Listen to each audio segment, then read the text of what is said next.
안녕하세요. 8월 25일 주일 오후 예배 시간입니다. 이 시간은 히브리서 강의 두 번째 시간으로 본문 말씀은 히브리서 1장 10절부터 14절까지입니다. 제가 본문 말씀을 봉독해 올리겠습니다. 또 주여 태초에 주께서 땅에 기초를 두셨으며 하늘도 주의 손으로 지으신 바라. 그것들은 멸망할 것이나 오직 주는 영존할 것이요 그것들은 다 옷과 같이 낡아지리니 의복처럼 갈아입을 것이요 그것들이 옷과 같이 변할 것이나 주는 여전하여 연대가 다함이 없으리라 하였으나 어느 때의 천사 중 누구에게 내가 내 원수로 내 발등상 되게 하기까지 너는 내 우편에 앉았으라 하셨느냐. 모든 천사들은 부리는 영으로서 구원 얻을 후사들을 위하여 섬기라고 보내심이 아니뇨. 아멘.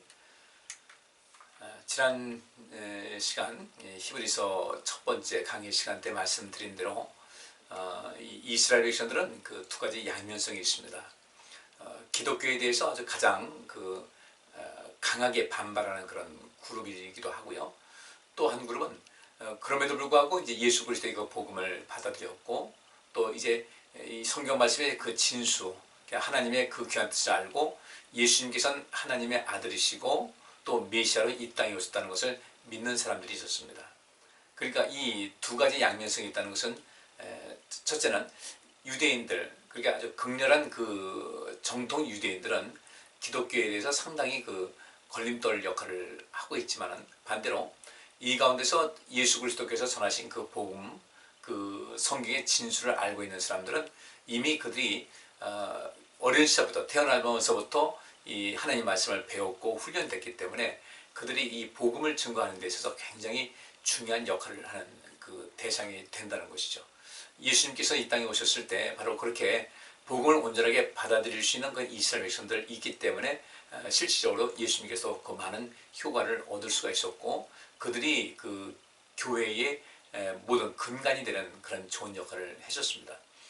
그럼에도 불구하고 기독교인이 된 유대인들 사이 속에서도 여전히 그 흔히 말하는 그 할례당이라는 그런 사람들, 이 할례를 받아야 된다 하면서 구약 시대에 어떤 이미 예수 그리스도에 의해서 완성되었고 이제 폐기되었던, 그러니까 폐기되었다는 것은 아주 업동으로 하자는 것이 아니라 그 기능을 이제 좀 더 업그레이드해서 예수님께서 모든 것을 이루신 그 상태를 말하고 있는 것인데 그것을 인정하지 못하고 계속 뭐 할례를 요구한다든지 또 어떤 유대교적인 어떤 사상에서 벗어나지 못하는 이런 사람들, 또는 복음을 받아들인다, 예수님을 믿는다 그러겠지만 여전히 또 이 교회 안에서 어떤 위상, 어떤 권력을 차지하고 싶어하는 그런 사람들에 의해서 이 복음의 진전이 좀 여러 가지 어려움을 겪었어요.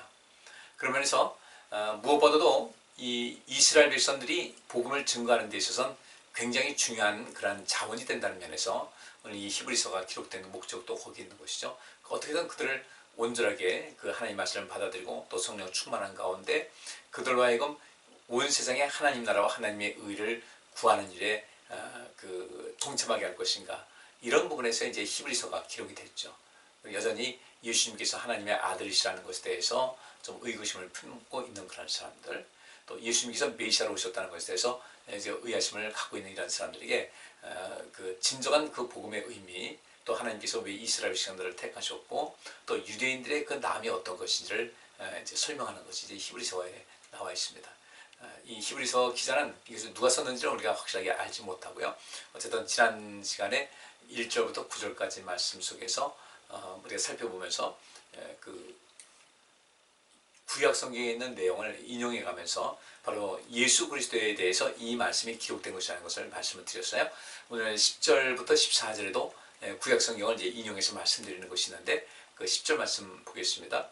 또 주여 태초에 주께서 땅에 기초를 두셨으며 하늘도 주의 손으로 지으신 바라 그랬는데 이것은 시편 102편 25절부터 27절까지 내용이 나와 있어요.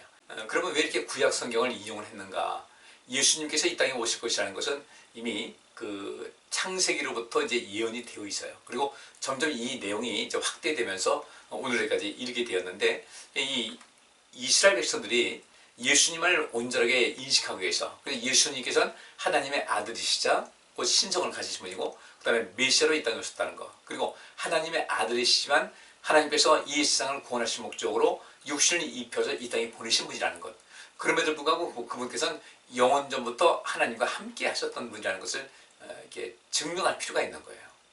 그래서 이 히브리서 기자는 지금 예수님께서 하나님의 아들이시라는 그 자체를 그저 갑자기 이야기하는 것이 아니라 구약 성경에 이런 모든 것이 이제 기록이 되어 있다는 것이죠. 예수님께서 하나님의 아들이심을 믿지 않는 이런 사람들 중에 여러 사람들이 있었습니다. 정통 유대교에 속한 이런 사람들도 마찬가지고, 어떻게 이 신이 하나님이 그 아들을 보낸다고 하는데 이 사람의 육신을 모습을 가지고 이 땅에 보낼 수가 있느냐, 이게 있을 수가 없다는 거죠. 우리 하나님이 유일신인데 하나님 아버지는 하나님은 한 분이신데, 근데 그들이 착각하고 있는 것이죠. 하나님은 한 분이시죠. 또 하나님의 아들 예수님도 한 분이시고 성령님도 한 분이셔요. 그러니까 이 세 분이 하나가 됐다는 것이 삼위일체의 교리를 말하는 것인데, 이런 속에서 구약 성경에 예언되어 있는 이런 모든 말씀, 지금 10절에 있는 말씀도 구약 성경을 이제 시편에 있는 것을 이제 인용해서 하고 있는데, 이 모든 것이 예수 그리스도에 대해서 말씀하고 있는 것이라는 것을 이야기를 하고 있어요. 그리고 그 영지주의자들 같은 경우는 우리 사람의 몸은 더럽다는 거죠. 이 죄로 인해서 더럽혀지는 그런 가운데 있는데, 어떻게 하나님이 육신을 입고 이 땅에 올 수가 있느냐?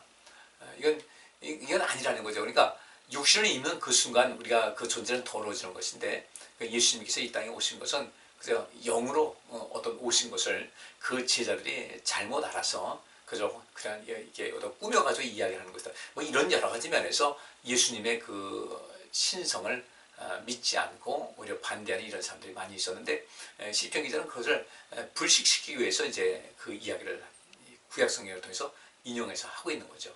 그러니까 여기서 또 주여 태초에 주께서 땅에 기초를 주셨으며 하늘도 주의 손으로 지으신 바라고 했는데, 여기서 주여라고 할 때 아버지 하나님만을 의미하진 않아요. 고로새서에 있는 말씀 보니까 이 세상은 이 온 우주를 말하는 것이죠. 예수 그리스도에 의해서 또 예수 그리스도를 위하여 창조됐다는 그런 말씀이 있습니다. 여기서 주여라는 것은 삼위일체 하나님을 말하는 것인데, 이 모든 것을 주의 손으로 지으신 바다 하면서 여기에 예수 그리스도께서도 또 이 창조사에게 동참했다는 것을 말을 하고 있어요. 그래서 11절, 그것들은 멸망할 것이나 오직 주는 영존할 것이요 그것들은 다 옷과 같이 낡아지리니 의복처럼 갈아입을 것이요 그것들이 옷과 같이 변할 것이나 주는 여전하여 연대가 다함이 없으리라 하였으나, 이 말씀은 이미 구약시대에 예수 그리스도께서 이 땅에 오실 것을 미리 말씀에 예표가 되어 있는 것이고, 이것이 애굽에서 뭐 어린 양 잡아서 유월절 지내는 것부터 다 하면 그것이 예수 그리스도께서 이 땅에 오실 것을 예표를 하고 있어요. 그리고 예수님께서 왜 그분은 그 육신으로서 어떤 죄를 지을 수 없는 분인가? 성령에 의해서 잉태된 것 아니겠습니까? 출생 자체가 그런 거예요. 그럼 아니 어떻게 남자와 여자 어떤 생적인 어떤 생물학적인 결합이 없이 태어날 수가 있냐? 이건 자꾸 인간적인 생각이라는 거예요. 하나님께서는 전지전능하신 분이십니다. 그리고 하나님의 전지전능에 대해서 우리가 이 세상, 지구상에 살고 있는 이런 모두는 하나님의 전지전능하시다라고 말하지만 그 하나님의 전지하시고 전능하신 그런 모든 것을 여전히 우리가 제한적으로만 믿고 있다는 거죠. 왜냐하면 우리가 살고 있는 이 삶의 터전과 삶의 환경이 여전히 유한한 가운데 있다 보니까 전지전능하시다, 이 하나님을 우리가 그분이 어디까지 전능하시냐, 한계가 없는 거죠. 근데 우리는 자꾸 그것을 제한을 하고 있다는 거죠. 이 물질세계 법칙을 살고 있다 보니까 그렇게 되는데, 여기서도 그 분명히 말씀하고 있습니다. 이 땅에 기초를 주셨으며 하늘도 주의 손으로 지으신 바인데, 지금 우리가 보고 있는 이 땅, 하늘, 이것은 분명히 이제 어떤 바뀔 것이라는 거예요. 그래서 요한계시록의 새 하늘과 새 땅에 대해서 이야기를 하고 있는데, 이 모든 이 땅에 있는 것은 뭐 두루마리 감기까지 그러니까 감겨서 뭐 사라질 것이다, 그 말씀하고 있는데, 역시 이 히브리서 기자도 예수님께로부터 모든 것을 배운 그런 사람으로서 또 성령의 감동에서 말씀을 기록한 것이니까, 지금 우리가 살고 있는 땅은 다 멸망할 것이다, 이제 없어진다는 거예요. 하나님 심판이 있고 다 없어질 것이고 이제 새 하늘과 새 땅이 있다는 것이죠. 그렇기 때문에 이 세상은 없어질 것이나 그러나 오직 주는 우리 삼위일체 하나님은 영존하실 것이라는 겁니다. 이런 속에서 우리 하나님의 연대는, 우리 하나님께서 영원전부터 영원까지 계신 모든 것은 변함이 없을 것이다. 근데 이 긴 영원부터 영원까지 그 세계 속에서 하나님께서는 이 세상을 구원하시기 위해서 그때에 잠시 작은 예수님을 육신을 입혀서 이 땅에 보내셨고, 그분께서 구원의 길을 완성하셨다는 것을 이야기를 하고 있어요. 근데 여기서 이제 예수님의 신성을 부인하는 이런 사람들, 이 땅에 태어난 것은 영적 존재로서만 왔는데 그때 제자들이 뭐 잘못 보고 하는 것이다 라는 둥, 뭐 영은 깨끗하고 또 육은 더럽기 때문에 예수님께서는 절대로 육신을 믿고 오실 이유가 없다는 등 이런 이야기를 많이 하고 있는데, 또 어떤 것은 그러면 예수님이 그 사람을 오셨다면 뭐 천사보다 못한 것 아니냐, 뭐 이런 이야기를 하는데, 여기 13절 말씀 보니까 어느 때의 천사 중 누구에게 내가 내 원수로 내 발등상 되게 하기까지 너는 내 우편에 앉았으라 하셨느냐. 이게 또 시편 110편 1절에 기록된 말씀이에요. 이것도 하나의 그 예언적인 그런 말씀인데, 천사 중 누구에게도 내가 내 원수로 내 발등상 되게 하기까지 너는 내 우편에 앉았으라 한 적이 없어요. 왜냐하면 14절 말씀 보니까 모든 천사들은 부리는 영으로서 구원 얻을 후사들을 위하여 섬기라고 보내심이 아니뇨. 그게 여기서 모든 천사들은 부리는 영이라는 것은 섬기는 영이라는 거예요. 하나님께서 이 세상 모든 것을 다스리고 통치하실 때 하나님의 일을 받들어서 그 일에 하나님을 섬기고, 또 뒤에 보니까 구원 얻을 후사들을 위하여 섬기라고 보내심이 아니뇨 한 대로 우리에게도 우리를 지키는 천사가 있다는 얘기죠. 이런 그 모든 원리 속에서 우리 사람들이 하나님의 형상대로 하나님 모양대로 지으심 받았어요. 그래서 그렇게 지음받은 그대로 하나님께서 이 세상에 예수님을 보내실 때, 이 세상을 구원하시기 위해서 예수님 보내실 때 외계인같이 보내면 안 되잖아요. 그죠? 똑같은 사람으로 보내셔야 되니까. 그런 과정 속에서 예수님의 탄생이 있는데, 예수님의 탄생은 이런 생물학적인 결합에 의한 탄생이 아니라는 것을 이야기를 이렇게 하고 있고, 우리 성경이 또 알고 있는 겁니다. 우리 이것을 믿으셔야 돼요. 어떻게 세상에 그런 일이 있을 수가 있는가? 그건 우리가 살고 있는 그 세계에서의 어떤 한계에 늘 우리가 봉착하다 보니까 우리도 그것을 넘질 못하는 거예요. 그 세계를 가지 못하다 보니까. 그래서 이 구약 성경에 있는 말씀을 계속해서 히브리서는 인용해 가면서 예수님은 하나님의 아들이시다는 것, 또 예수님은 메시아로 이 땅에 오셨다는 것, 그분께서는 이 세상을 구원하시기 위해서 이 땅에 오셔서 우리에서 대신 죽으신 하나님의 아들이시라는 것, 그 사랑이 말로 형용할 수 없을 만큼 큰 것이라는 것을 계속해서 증거를 하고 있는 거예요. 그렇게 해서 이스라엘 백성들로 하여금 아직까지 이제 기독교로 들어오지 못하는 이런 사람들에게 이것을 증거해서 우리는 절대로 이 구약 성경을 부인하거나 하나님을 부인하는 것은 아니다. 하나님은 오직 한 분이라는 사실을 우리는 절대로 부인하지 않는다. 근데 하나님의 아들은 분명히 계시다. 그래서 이 시편에 있는 내용이라든지 구약 성경에 있는 것을 자꾸 인용해 가면서 바로 이것이 예수님을 상징하는 것이다, 예표하는 것이다라는 것을 이야기를 하고 있는 것이죠. 그래서 온 세상에 그리스도의 증인을 삼고자 하는 그런 많은 대상들이 있는데, 그 일꾼들이 있는데, 그들 일꾼 삼고 하나님을 섬기는 사람들에게 의해서 여기 히브리서 기자는 히브리인들에게 이 복음의 참 진수를 알려주고자 이렇게 하는 것이죠. 우리도 하나님 믿는다고 하면서 실질적으로 하나님을 믿는 어떤 것에서 한계점이 분명히 있어요. 우리 빨리빨리 벗어나셔야 돼요. 어떻게 죽은 사람이 살아나느냐? 그건 내 생각에서 안 된다는 것이지 하나님께서 못하실 것이 어디 있겠어요.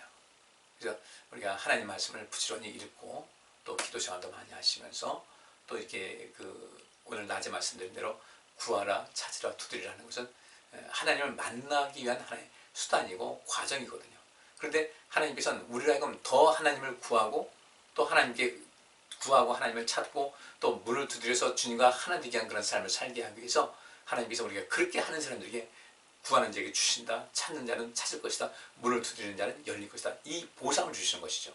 그렇게 하면서 그런 경험이 있을수록 우리가 하나님을 더 깊이 알게 되고, 더 많이 알게 되고, 더 굉장한 그 친밀감과 교제를 이루게 되고, 그 속에서 우리 하나님을 더 가까이 할 수가 있다는 것이죠.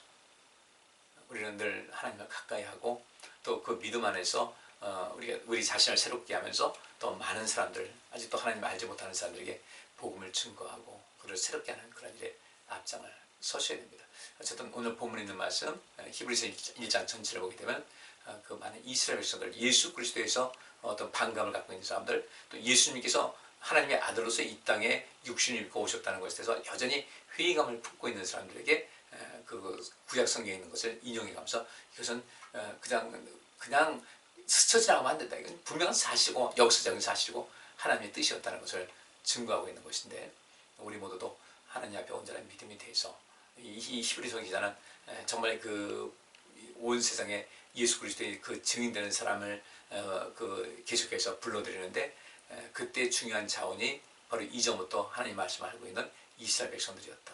그들을 계속해서 기독교로 불러들이고 또 예수 믿는 사람이라 이제 믿게 하고 또 그 속에서 그 그리스도의 증인되게 하게끔 하기 위한 그런 시도가 있었던 것 같이 우리 이렇게 어느 민족도 아니지만은 우리가 이제 지금 정말 인쇄술도 발달해서 많은 책이 있고 성경도 우리가 매일매일 다 볼 수 있는 이런 여러 가지 번역본을 접할 수 있는 이런 시대에 얼마나 우리가 복이 많은 거예요. 이 기회를 놓치지 말고 여기서 이 히브리서 기자가 많은 그 유대인들 인적 하나님의 이름에 한 인적 자원을 불러들이기 위해서 이렇게 말씀을 기록한 것 같이 여러분께서도 하나님의 그 사역으로 해서 하나님 나라와 하나님의 의를 구하는 그 일을 완성시키는 일에 있어 좋은 자원이 돼서 주의 일 열심히 감당하시고 그 안에서 주께서 베푸신 은혜와 복이 넘치고 정말 행복한 인생 이 땅에서도 누리고 주님의 나라에서도 영원토록 누릴 수 있는 그런 산 그리스도의 증인 믿음의 사람들이 다 되시기를 간절히 바랍니다. 기도합니다. 하나님, 이 히브리서에서는 많은 이스라엘 백성들을 그리스도의 증인 삼기 위해서 그들에게 복음의 참 진술을 증거하고 알려주고 있는 것인데 지금 이 시대에 이 말씀을 적용한다면 우리 자신이 그리스도의 증인으로서의 그런 진술을 우리가 발휘하면서 하나님께서 원하시는 진정한 주님의 백성이 되어야 할 줄 믿습니다. 우리가 이 말씀 공부하면서 여기서 이 말씀은 이 히브리서 기록한 것은 유대인들 이스라엘 백성들이었지만 지금 이 시대에는 분명히 나를 부르신 하나님의 음성인 것을 믿고 이 말씀 잘 배워서 주님의 귀한 자녀, 주님의 귀한 백성 다 되게 하여 주옵소서. 예수 그리스도 이름으로 기도하옵나이다. 아멘. 오늘 여기까지 하겠습니다. 감사합니다.